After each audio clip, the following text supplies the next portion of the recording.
thought that we should get into some educational stuff here. So what we're going to have tonight is Math Fun. Here, take that part down. Math Fun with Jen and Pete. This is the congressional edition. Okay, I love it. Right. So Peter, if you will forward to the next slide.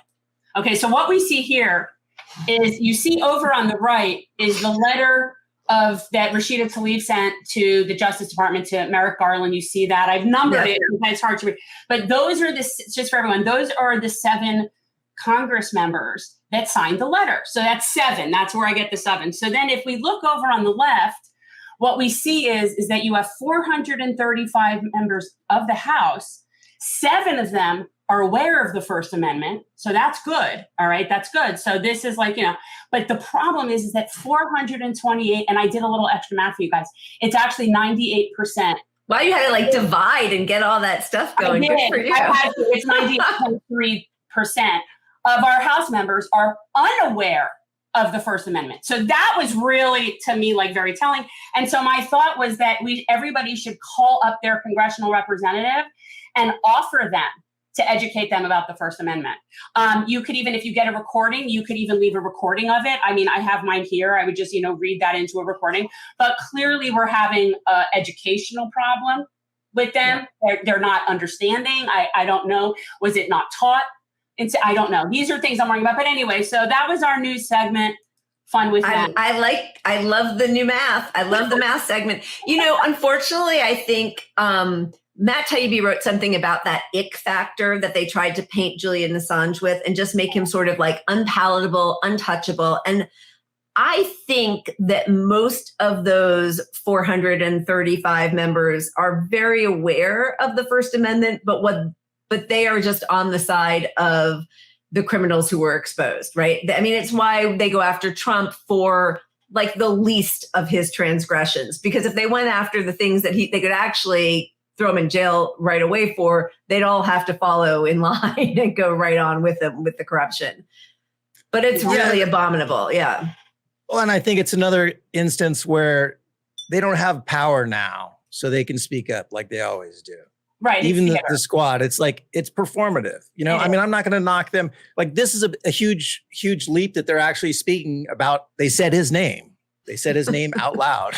Yeah. Great. But I mean, and signed the letter. Right. Yeah. But you also had a majority that could have gotten anything through. They could have had this battle while they had a majority in the Senate and the House. Yeah. Yeah. But when they had that, they also didn't have Merrick Garland.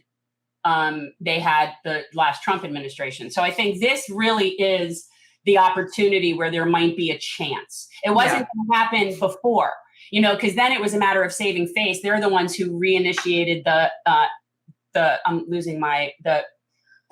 I'm losing my mind. The extradition case. The case. Right. Like they're the ones who pursued, brought that back up. And this is now an opportunity for this administration to undo that. Right. Where I don't think it would have happened in the same administration.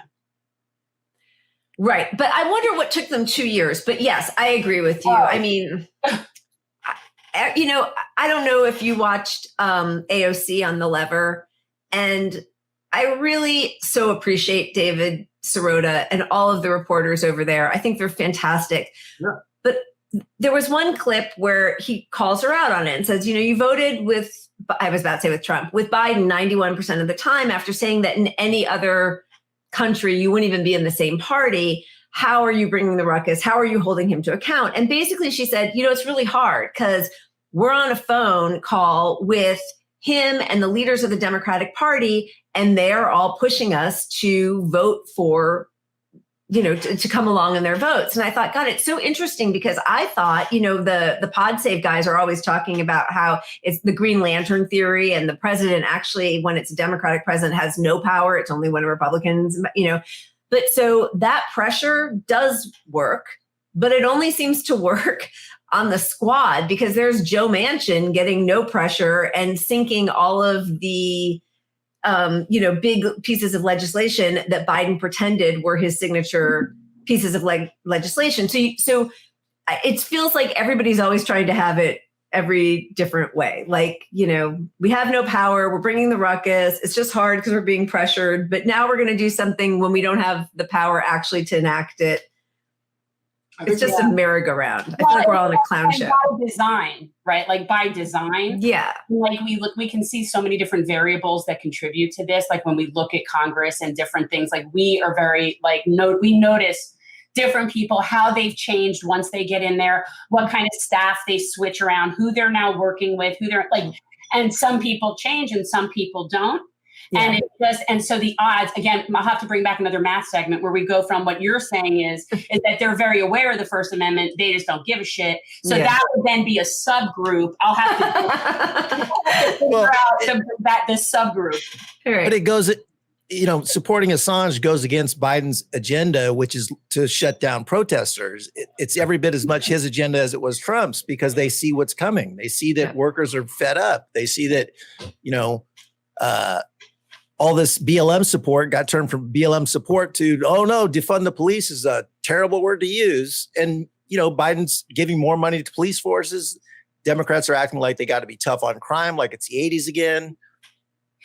So that's Biden's agenda does not support Julian Assange. So they're going against the Democratic Party. Reagan 80s. Yeah. It supports what?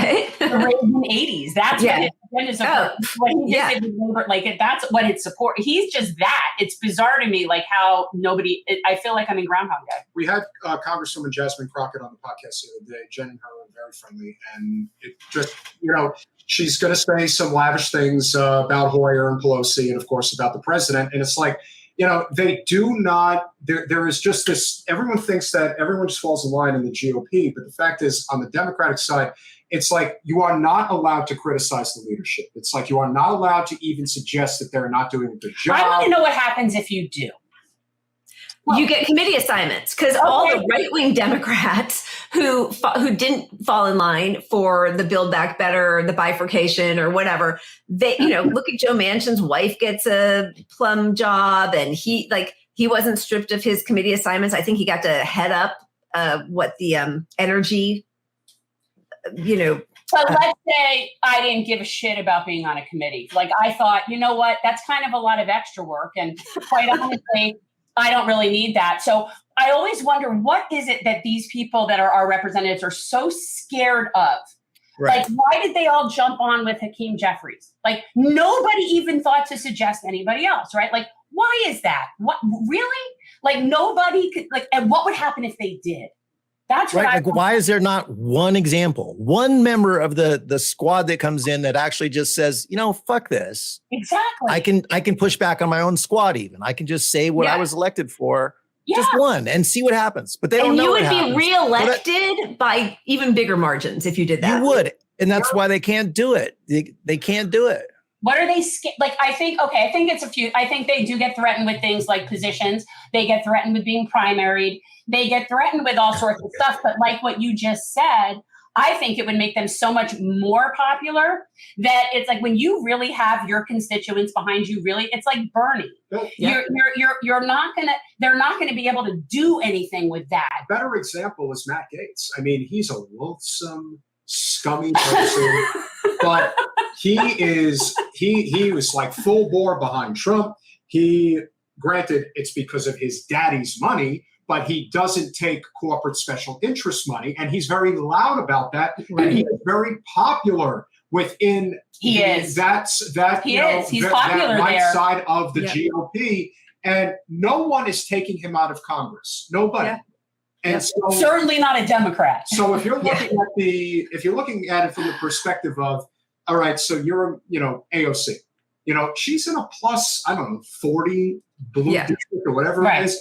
If she even attempted to start using the power that she has, she would have $10 million every election at her disposal. They would never be able to touch her. Yeah. They're not going to waste that money. Now, they're going to condemn her and say that she's terrible. They could Ralph Nader reputate her. You know what I mean? Like, you can't love her. And they know that she is in the community and she is out there fighting, even though she, was trying to do the dance, and she's doing way too many of these things that is what a long-term careerist is trying to do, even if she is firmly behind the type of policies that we want to fight for. But at some point, you have to make a decision. What are you there for? Are you there for a career? Are you there as a public servant? And that is the key difference in terms of why are you on Capitol Hill. Yeah. Thanks for watching.